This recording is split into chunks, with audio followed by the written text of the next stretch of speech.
Em nome do Pai, do Filho e do Espírito Santo. Amém. Doutrina católica, tradição e magistério. Meditação. A insanidade do aborto. A Virgem Maria está suando e suando sangue. Dia 8 de dezembro, festejamos a Imaculada Conceição de Nossa Senhora. Desconfio, porém, que o seio de Maria está suando e suando sangue. Por milhões de seios sangrentos, porque imaculados, expelindo pelos poros os filhos esquartejados e envenenados. Pelo templo, que deveria ser o mais sagrado, pelo quartel, que deveria ser o mais guarnecido, pela guardiã, que deveria ser a mais vigilante.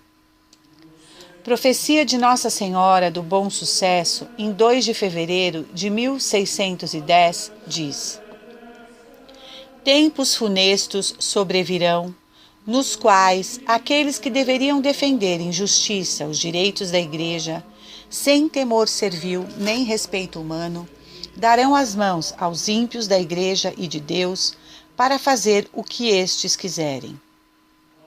Somente lembrando que a Igreja Católica adverte e ensina que o aborto é um pecado mortal, para o qual está prevista a excomunhão ipso facto, ou seja, pelo próprio ato, sem necessidade de que a Igreja a imponha ou se pronuncie a quem incorreu nele.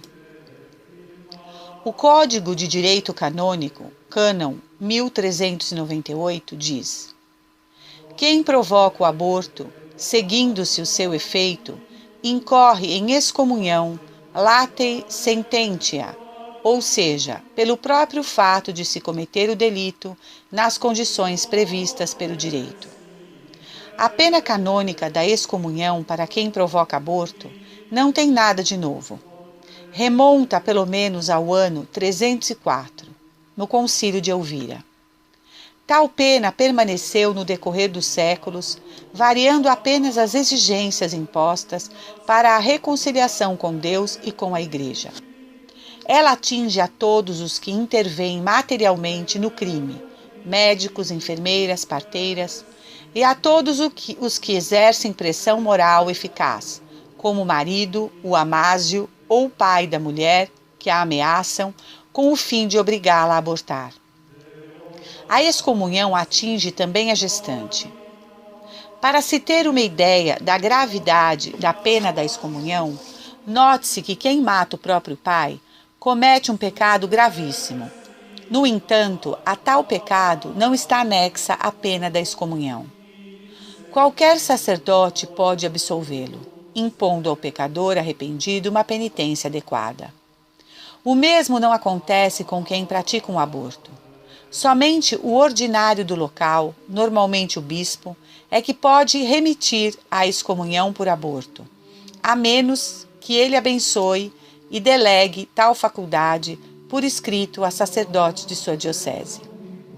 Está também no Catecismo da Igreja Católica, número 2272. A cooperação formal para um aborto constitui falta grave. A Igreja sanciona com uma pena canônica de excomunhão este delito contra a vida humana. E nós, católicos verdadeiros, não de cumprir preceitos somente, estamos fazendo o quê para lutar e proteger a vida de crianças no ventre de suas mães, lutando contra o assassinato de inocentes? Ou estamos simplesmente assistindo covardemente de camarote as pessoas violarem tranquilamente e aos milhares, milhões, o 5º mandamento da lei de Deus que adverte: não matarás? São almas aos montes, como disse Nossa Senhora de Fátima, indo para o inferno todos os dias. Portanto, a luta que devemos travar contra o aborto é, além de nossa obrigação em salvar vidas, um gesto de caridade para com esses assassinos de bebês. Devemos, decidida e declaradamente, nos rebelarmos contra esse massacre do aborto e defender as leis e preceitos do Deus Altíssimo? Ou a Igreja do fim dos tempos será cúmplice de assassinos, de inocentes sem defesa? Todos nós que somos verdadeiros católicos sentimos fortemente o que está acontecendo na Igreja Católica. O que quero dizer é a forte agenda progressista e modernista a nos dizer para ficarmos em silêncio sobre o mal intrínseco do aborto, atividade homossexual, controle de natalidade, divórcio e apelo à modéstia. Esta agenda está sendo imposta à maioria dos católicos como um rolo compressor. Eu toco neste assunto porque essas são questões morais extremamente importantes que precisam ser tratadas para o bem-estar de nossa sociedade. Como alguém pode ser indiferente diante do assassinato de bebês por nascer? Qualquer pessoa racional, sem preconceitos, sabe que o aborto mata seres humanos não nascidos em um estágio em que todos nós passamos para nascer. Como alguém com sã consciência pode tolerar isso? Mas como todos vocês já notaram, sempre que levantamos essas boas e sãs morais católicas, quase instantaneamente irrompem respostas negativas. É como se Satanás começasse a trabalhar instantaneamente e a hostilidade se manifesta. Em Deuteronômio 30:19, lemos: Tenho proposto a vida e a morte, a bênção e a maldição. Escolhe, pois, a vida para que vivas. Que nós, católicos, escolhamos a vida. Se nos omitirmos, nos acovardarmos, a matança de crianças continuará, e nós pagaremos por ela. O demônio tem um ódio mortal contra Deus. Seu desejo supremo é matá-lo, mas Deus é imortal. Na impossibilidade de matar a Deus, o demônio investe contra a imagem de Deus. Por isso o demônio é homicida desde o princípio. João 8,44. Deseja destruir aqueles que são imagem de Deus. Mas entre os homens, quais aqueles que refletem com maior esplendor a imagem de Deus? Sem dúvida as criancinhas.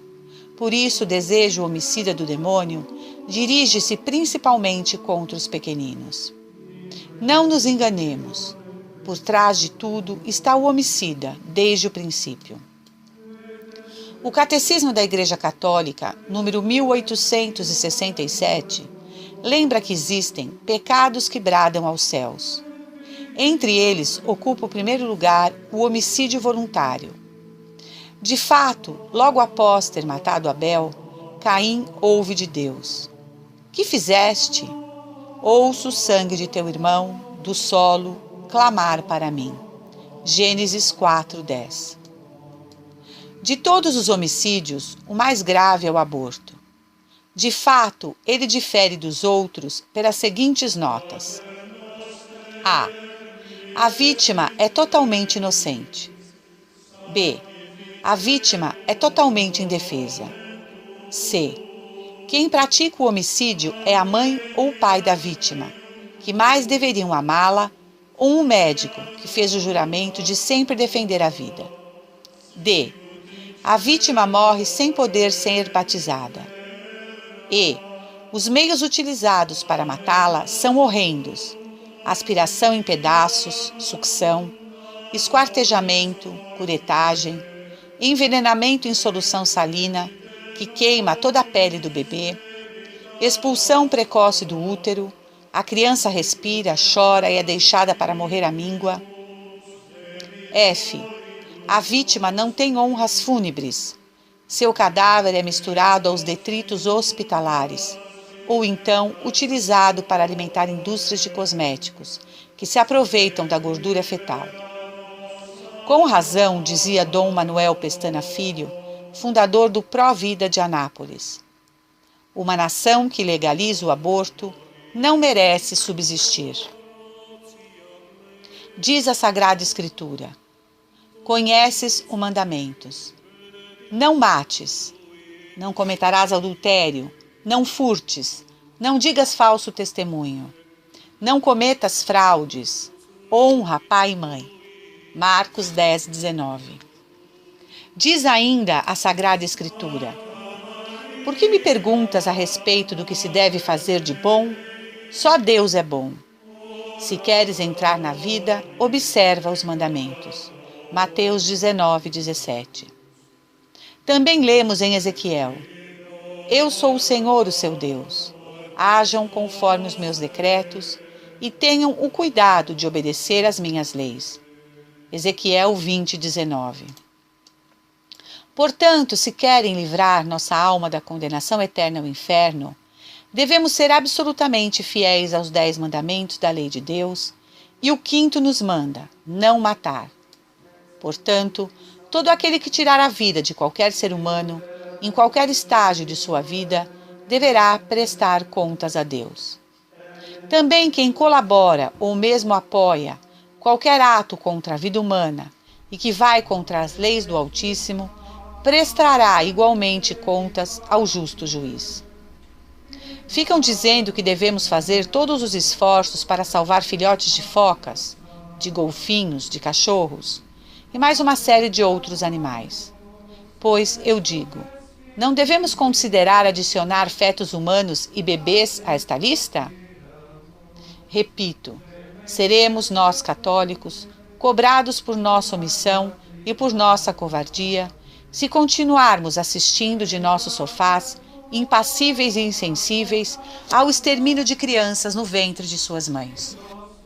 Teremos que ter coragem e encarar esta mais luta. Coragem que é de vital importância, porque aqueles que permanecem com princípios e valores divinos serão atacados. Mas não temamos, pois Deus e sua Santíssima Mãe estarão com os que se levantarem contra esta barbárie. A tentativa de caracterizar o amor e a compaixão para com a vida humana como uma guerra contra as mulheres é enganosa e patética. Nós, o povo do Deus Altíssimo, devemos parar de nos deixar ser manipulados por aquelas pessoas com agendas satânicas, que não incluem o respeito pela santidade da vida. O 5º mandamento diz: não matarás. O aborto mata, portanto é um homicídio. O pior do pior é que a própria mãe mata seu filho que não pode se defender. O 5º mandamento qualifica como gravemente pecaminoso o homicídio direto e voluntário, e o assassino e seus colaboradores que o praticam estão cometendo um pecado que clama ao céu por vingança. Os que praticam o aborto cometem homicídio e irão prestar contas a Deus do aborto. Por que razão haveríamos de matar? Não se pode conciliar o pensamento de que a mulher carrega no ventre um ser vivo e, portanto, objeto da providência divina, com o de matar cedo o que já iniciou a vida? Fonte Súplica pelos Cristãos 3:10. Palavras do Papa João Paulo II na encíclica Evangelii Vitae. Matar o ser humano, no qual está presente a imagem de Deus, é pecado de particular gravidade. Só Deus é dono da vida. Dentre todos os crimes que o homem pode cometer contra a vida, o aborto provocado apresenta características que o tornam particularmente perverso e abominável. João Paulo II, Encíclica Evangelium Vitae, número 58. Nenhuma circunstância, nenhum fim, nenhuma lei no mundo poderá jamais tornar lícito um ato que é intrinsecamente ilícito, porque contrário à lei de Deus, inscrita no coração de cada homem, reconhecível pela própria razão e proclamada pela Igreja. Encíclica Evangelii Vitae, número 61. Padre Pio de Pietrelcina disse essas extraordinárias e santas palavras sobre esse crime. O aborto não é somente um homicídio, mas também um suicídio. E para aqueles que estão à beira de cometer com um só golpe um e o outro delito, temos que ter a coragem de mostrar a nossa fé. A estes genitores espalharei a cinza dos seus fetos destruídos para mostrar as suas responsabilidades e para negar a eles a possibilidade de apelar à própria ignorância. Um aborto provocado não pode ser tomado com falsas considerações e falsa piedade. Seria uma abominável hipocrisia. Aquelas cinzas precisam ser jogadas nas faces dos seus pais assassinos. Se eu lhes deixar sentido inculcado, me sentirei envolvido em seus próprios delitos. Veja, eu não sou santo e também jamais me senti próximo da santidade. Mas quando digo palavras, talvez um pouco fortes, mas justas e necessárias, àqueles que cometem esse crime, eu estou certo de ter obtido a aprovação de Deus para o meu rigor. O meu rigor, enquanto defendendo a vinda das crianças ao mundo, é sempre um ato de fé e de esperança, finaliza Padre Pio. Certo dia, na sacristia, em frente ao confessionário, no qual Padre Pio atendia os penitentes, esperava pela sua vez um homem chamado Mário Tentori. Enquanto fazia seu exame de consciência, ouviu o Padre Pio gritar: "Vá embora, animal, vá embora!" As palavras do santo estavam direcionadas a um homem que apenas havia se ajoelhado, saía de dentro do confessionário humilhado, agitado e confuso. No outro dia, Mário pegou o trem para Foggia para retornar a Milão. Tomou lugar no compartimento no qual havia um só viajante que começou a observá-lo e exprimiu uma vontade de iniciar uma conversa. Finalmente perguntou o viajante: "Você ontem não estava em San Giovanni Rotondo, na sacristia, para se confessar com Padre Pio?" "Sim", respondeu Tentori. Retomou o outro: "Nós estávamos sentados no mesmo banco. Eu o antecedia." "Eu sou aquele que Padre Pio chamou de animal, se lembra?" "Sim", disse Mário. Continuou o companheiro de viagem: "Vocês que estavam perto do confessionário talvez não ouviram as palavras que motivaram o Padre Pio a me mandar embora. Ora, o Padre Pio me disse: 'Vá embora, animal, vá embora, porque de acordo com sua esposa, você abortou 3 vezes, entendeu?' O Padre Pio disse: 'Você abortou.' Se dirigiu a mim, porque a iniciativa de minha esposa abortar partiu de mim. E começou um pranto que exprimia, como ele mesmo confessou, dor, vontade de não pecar e a firme determinação de voltar ao Padre Pio para receber a absolvição e mudar de vida. O rigor do Padre Pio havia salvado a vida de um pai que, após ter negado a vida a 3 de seus filhos, estava correndo perigo de perder a sua própria alma por toda a eternidade, caso o Padre Pio tivesse banalizado o pecado cometido. Fonte: trechos extraídos da obra Il Padre San Pio di Pietrelcina, La missione di salvare le anime. Por este motivo, como disse no início desta meditação, não tenhamos respeito humano na nossa exortação, na correção fraterna, pois esta ousadia, esta firmeza e este rigor que tinha Padre Pio é a verdadeira caridade, pois esta salva almas do inferno. Falamos hoje do pecado mortal do aborto, mas esta determinação devemos ter sempre, quando encontramos uma alma em estado de pecado mortal, contra qualquer um dos 10 mandamentos, pois isso é verdadeira caridade, é amar a Deus sobre todas as coisas e o próximo como a nós mesmos. Finalizo a meditação de hoje com as palavras de um grande padre, Peter Corota, que disse em um sermão durante a Santa Missa: "Hoje, na Santa Missa, eu preguei sobre uma criança que foi salva de um aborto. Logo percebi as pessoas irritadas, simplesmente porque mencionei a palavra aborto na igreja. Sei disso porque me acontece muitas vezes. Agora, o que tenho notado também é que esta mesma intensa reação negativa também ocorre a partir do momento em que você menciona algo sobre a Santa Missa tradicional. É quase exatamente a mesma reação que vem daqueles que apoiam o aborto, o controle de natalidade, o sexo homossexual, a imodéstia e o divórcio. No entanto, mesmo com essa reação negativa, ainda precisamos compartilhar a beleza e poder da Santa Missa tradicional, juntamente com o nosso repúdio ao mal do aborto e dos outros pecados graves que estão destruindo a nossa sociedade hoje. O que há na missa tradicional para que ela também inflame as mesmas reações nos católicos exatamente como aqueles sentimentos de raiva que manifestam os defensores do aborto? Eu afirmo que é Satanás e a influência do mundo sobre a maioria dos católicos.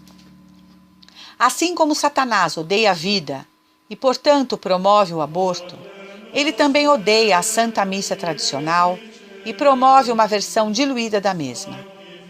Nós somos tão afortunados por saber disso que devemos começar a usar o mesmo velho truque do diabo através de respostas coléricas e arrumando confusão. Ele terá sempre os seus amigos para lutar a favor do assassinato de bebês e para se livrar do santo sacrifício da missa. O latim e o santo sacrifício da missa destroem o poder de Satanás. Por isso ele odeia o latim e a Santa Missa. Finaliza assim Padre Peter Carota, publicado originalmente em 10 de janeiro de 2014. Pelo que conclama todos os católicos, que nos unamos à luta pelos milhões, mais que morrerão agora legalizados. O que significa, sem a mais pequena possibilidade de erro, que infelizmente esperemos o pior. Pelo pecado de muitos maus, a omissão de muitos bons, o que dá no mesmo. Onde se aprova o aborto por lei ou alguma lei anticristã, há mais demônios presentes e aos milhares que em qualquer outro ato do maligno. Assim que é hora de fazer ressoar estrondosamente as trombetas dos ais apocalípticos sobre as muralhas supremas.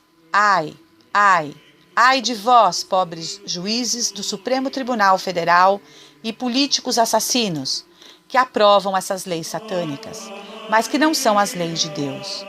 Ao comparecer diante do Supremo Juiz para a derradeira sessão de vossas vidas.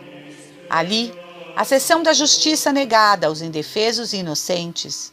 Ali, a sessão destinada a quem muito foi dado, onde se chorará e rangerá dentes por toda a eternidade. Ali, por esse e um sem número de injustos despachos, também vós sereis despachados, sem toga, anel, terno ou gravata.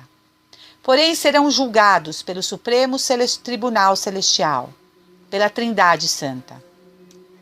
Agora na justa medida e sem apelação. Que a suprema bondade, que a suprema justiça e suprema verdade não permita o extermínio das inocentes crianças.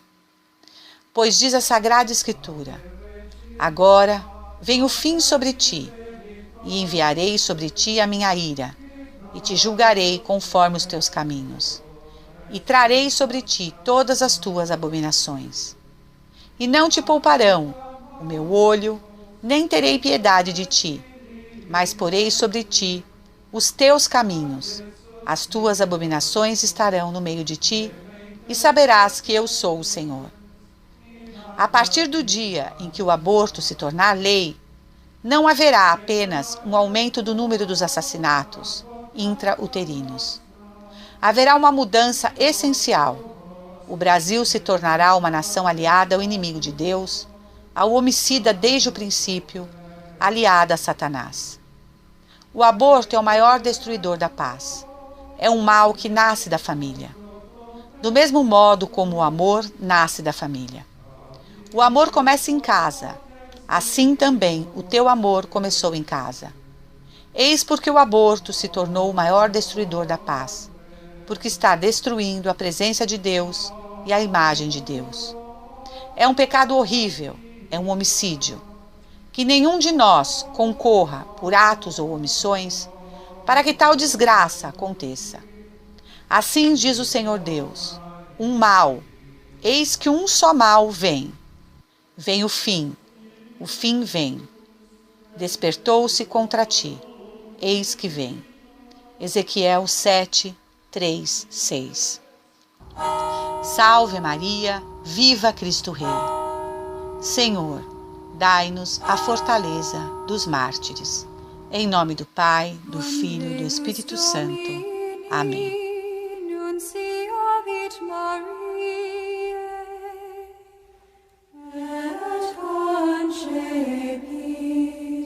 Spiritus Sancto